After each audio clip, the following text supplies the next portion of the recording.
오늘도 이 새벽 현장에서 또 온라인으로 함께 예배하고 기도하시는 모든 성도님들 주님의 이름으로 환영하고 축복합니다. 우리가 이 세상을 살아가면서 모든 것을 다 기억하고 살아간다면 정말 힘들고 또 그것 자체가 큰일일 것입니다. 잊어야 할 것은 빨리 잊어야 하죠. 특히 우리의 자존감을 무너뜨렸던 그런 학창 시절, 과거에 좋지 않던 그런 기억들, 가까운 이웃과의 있었던 관계 속에서 일어난 상처들, 실패, 실수, 두려움, 근심에 사로잡혔던 그런 일들, 그런 기억들은 최대한 빨리 보내버리는 것이 좋습니다. 그러나 좋은 기억은 잘 간직해야 합니다. 그래서 이전부터 많은 사람들은 기록하려고 애를 썼습니다. 박물관 같은 데 가도 글자가 이렇게 명확하게 완성되지 않았을 때에도 사람들이 어떻게 해서든 기록하려고 했던, 그래서 기억하려고 했던 그러한 물품들을 많이 볼 수 있습니다. 요즘 청년들이 해외 여행을 이제 많이들 가는데요. 가서 보면은 그 교회 다니지 않는 많은 청년들 해외여행 갈 때에 또 교회 다니는 청년들도 마찬가지지만 이렇게 사진 찍는 것이 목적인 것처럼, 그렇게 셀카 찍는 것이 목적인 것처럼 그렇게 여행을 다녀오는 경우가 있습니다. 얼마 전에 몽골에 다녀온 우리 청년들과 저도 그 단기 선교로 갔지만은 그것이 해외에 가는 그런 일이었습니다. 그래서 그냥 여행을 가는 것, 해외 여행을 가는 것과 단기 선교로 해외를 가는 것 목적이 다르죠. 그래서 분명한 목적을 갖고 떠나는 여행이었기 때문에 셀카 찍는 것이, 사진 찍는 것이 목적이 아니라 그곳에서 이제 느끼는 것이 있고 꼭 깨닫는 것이 다르다라는 것을 또 이번에도 경험했습니다. 바쁜 중에 바쁘게 일상을 살아가던 그런 청년들, 특히 이제 대학생들이 방학이었지만 방학 중에도 영어 공부도 하고 그다음에 자격증도 준비하고 그다음에 무슨 공모전 같은 데도 나가고 이러면서 아주 바쁘게 지내던 그런 청년들이 이제 해외를 이제 몽골을 가게 되었는데요. 그래서 그렇게 대학생인 한 청년과 이런저런 대화를 하면서 어떠냐 이렇게 물었습니다. 그런데 너무 좋다는 것입니다. 그리고 해외 여행인데 그냥 가족들과 또 이렇게 친구들과 갔던 여행과는 전혀 다른 그런 은혜와 깨달음이 있다, 이런 이야기를 했습니다. 그런데 이 친구가 이어서 하는 고백이 너무 좋은데 다시 이제 일상 한국으로 돌아가면 그러면 또 현실에 매몰돼서 이렇게 하나님 나라를 보고 그리고 하나님의 선교에 관심을 갖고 목적을 두고 살아야 하는데 또 그 현실에 매몰돼서 그냥 세상 친구들과 동일하게 이렇게 또 흘러가는 그런 삶을 살아가는 거 아닌가라는 그런 걱정이 된다라는 이야기를 들었습니다. 그래서 제가 잘 기억하자고 했습니다. 물론 돌아가서 또 현실에 이렇게 바쁘게 매몰돼서 살아갈 수 있지만 그렇게 살다가 멈출 수 있는 용기를 내고 그리고 멈출 때 이 몽골에서 느꼈던 하나님과의 기억들을 잘 꺼내보자라는 이야기를 했습니다. 느꼈던 것들 잘 품고 그것을 심어서 좋은 열매를 맺고 그래서 그것을 자주자주 꺼내보면서 내가 이 세상에 태어나 살아가는 이유와 목적이 어디에 있는지 확인하자고 했습니다. 그래서 기록이 중요한 것 같습니다. 요즘은 이제 글로도 기록하지만은 이제 사진으로, 영상으로 많은 기록을 남깁니다. 이유는 다시 꺼내보기 위함입니다. 우리가 신앙생활 할 때도 마찬가지인 것 같습니다. 잊지 말아야 할 것들이 있습니다. 잊어야 할 것도 있지만 잊지 말아야 할 것이 있습니다. 특별히 하나님께서 우리를 사랑하시는 그 사랑, 하나님께 받은 용서, 희생의 십자가의 은혜, 우리가 절대로 잊어서는 안 됩니다. 우리가 반복해서 죄를 범하지 않기 위해서 죄를 짓지 말아야지, 오늘부터 내가 진짜 다시는 이 죄는 짓지 않는다, 열심히 막 주문을 외우듯이 이렇게 다짐을 하고 내 힘과 막 도덕성을 이렇게 키우고 윤리 정신을 막 발휘해서 그렇게 노력하면 죄를 짓지 않을 수 없습니다. 그렇게 노력해도 내가 하지 말아야지 아무리 노력하고 애써도 또다시 그 죄의 자리에 있는 것을 발견합니다.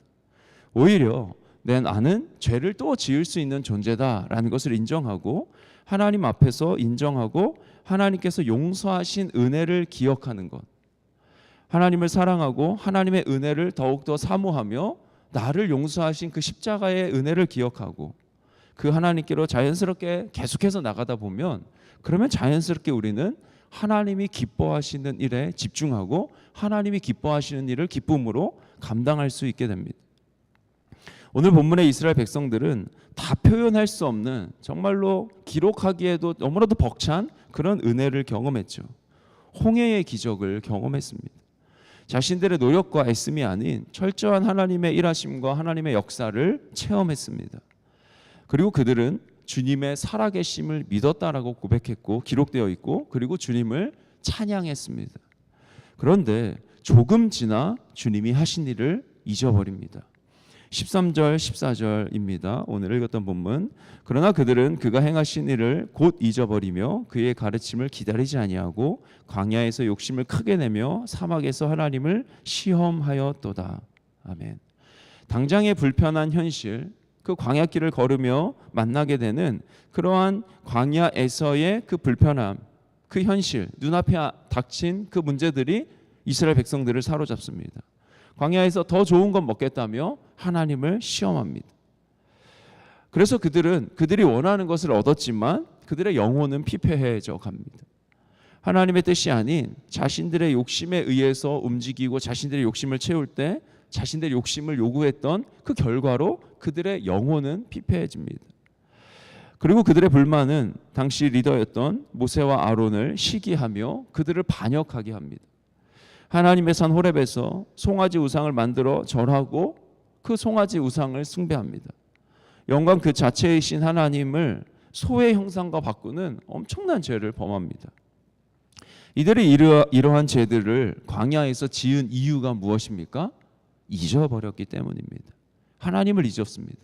하나님이 어떤 분이신지, 하나님이 어떤 일을 행하셨는지 기억하면 그들이 기다릴 수 있고 그 삶의 자리에서 불평이 아닌 감사로 참을 수 있는데, 그런데 잊어버렸습니다.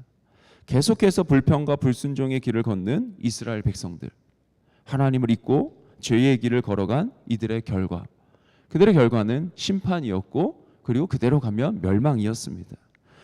그런데 분노하신 하나님, 심판하시는 하나님과 범죄한 이스라엘 백성들 사이에 모세가 있었습니다. 23절입니다. 23절 말씀 제가 한 번 더 읽겠습니다. 그러므로 여호와께서 그들을 멸하리라 하셨으나 그가 택하신 모세가 그 어려움 가운데에서 그의 앞에 서서, 하나님 앞에 서서 그의 노를 돌이켜 멸하시지 아니하게 하였도다. 아멘. 하나님과 이스라엘 백성 사이에 중재자로 섰던 모세가 있습니다. 28절 이하의 말씀을 보면 시딤에서 있었던 그 사건들을 회상합니다. 이스라엘 백성들이 모압 여인들과 음행한 사건입니다. 이 일로 인해서 하나님 심판하셨고 백성 가운데 전염병이 돌아왔습니다. 그래서 많은 사람들이 죽었고 그 죽을 때에 비느하스라는 사람이 등장합니다. 그래서 비느하스가 음행의 현장에서 바로 그 심판을 행하는 그러한 일을 비느하스가 합니다. 즉 하나님과 이스라엘 백성들 사이에 섰던 모세, 그리고 하나님과 이스라엘 백성들, 하나님 심판으로 인해 고통당하고 있었던 그 이스라엘 백성들 사이에 섰던 비느하스가 있었습니다. 그리고 이들을 통해서 이스라엘 그 백성들은 구원을 경험합니다. 오늘을 살아가는 우리는 오직 예수 그리스도의 십자가를 통해서 구원을 경험합니다. 하나님과 우리 사이, 하나님과 나 사이, 하나님과 죄인 사이를 예수님께서 중재하시죠. 이미 중재하셨습니다. 예수님의 십자가를 통해서 우리는 하나님의 자녀가 되는 감격을 누리며 살아갑니다.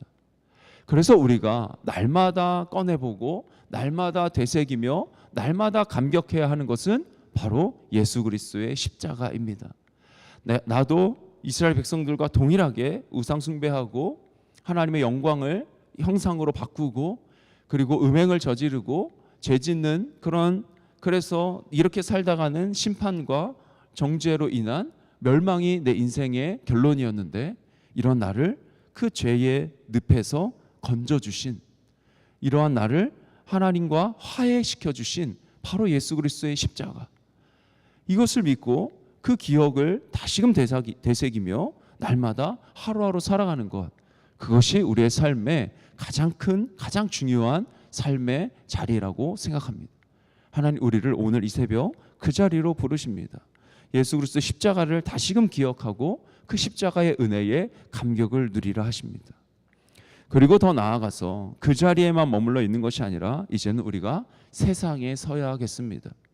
하나님과 세상 사이에 서서 세상이 하나님을 바라보며 돌아올 수 있도록 하나님 없는 사고방식으로 하나님이 어디 있냐 말하며 그렇게 하나님 등지고 살아가는 그들과 하나님 사이에 우리가 서서 그 세상이 하나님을 바라볼 수 있도록 하나님께 돌아올 수 있도록 그러한 중재자의 역할, 예수 그리스도 십자가를 경험한 십자가의 보혈을 품고 살아가는 우리가 세상과 하나님 사이의 중재자로 살아가게 될 줄 믿습니다. 그럴 때에 하나님께서 기뻐하시고 그 세상이 주님을 바라보며 그들 역시 주님의 행하심을 경험하고 기억하게 될 줄 믿습니다. 우리가 그런 통로로 오늘 하루 또 우리의 삶이 주님께 드려지기를 주님의 이름으로 축복합니다. 기도하겠습니다. 살아계신 주님 감사합니다. 하나님께서 우리의 삶에 행하신 그 은혜가 얼마나 크고 놀라운지요. 하나님 잊지 않기를 간절히 소망합니다. 우리가 하나님의 은혜를 잊을 때 너무나도 쉽게 불평 불만이 나오고 또 하나님 아닌 다른 것을 섬기는 아주 연약한 존재임을 이 새벽 고백합니다. 주님 허락하신 십자가의 그 은혜 하나님 잊지 않겠습니다. 계속해서 기억하며 그 자리에 서겠습니다. 하나님의 은혜에 감격함으로 오늘 하루 살아가게 하여 주시옵소서. 또한 우리에게 허락하신 사명, 세상과 하나님 사이에 서서 중재자가 되어 그들을 위해 중보하고 그들이 주님을 바라볼 수 있도록 우리가 끝까지 선행으로 그리고 선함으로 또 친절함으로 아버지 세상 가운데 살아가는 저의 삶, 이 시간 함께 예배하는 기도하는 모든 성도님들의 삶이 되게 하여 주옵소서. 감사합니다. 주님, 살아계신 예수님의 이름으로 기도드립니다. 아멘. 하늘에 계신 우리 아버지여, 이름이 거룩히 여김을 받으시오며 나라가 임하시오며 뜻이 하늘에서 이루어진 것 같이 땅에서도 이루어지이다. 오늘 우리에게 일용할 양식을 주시옵고 우리가 우리에게 죄 지은 자를 사하여 준 것 같이 우리 죄를 사하여 주시옵고 우리를 시험에 들게 하지 마시옵고 다만 악에서 구하시옵소서. 나라와 권세와 영광이 아버지께 영원히 있사옵나이다. 아멘.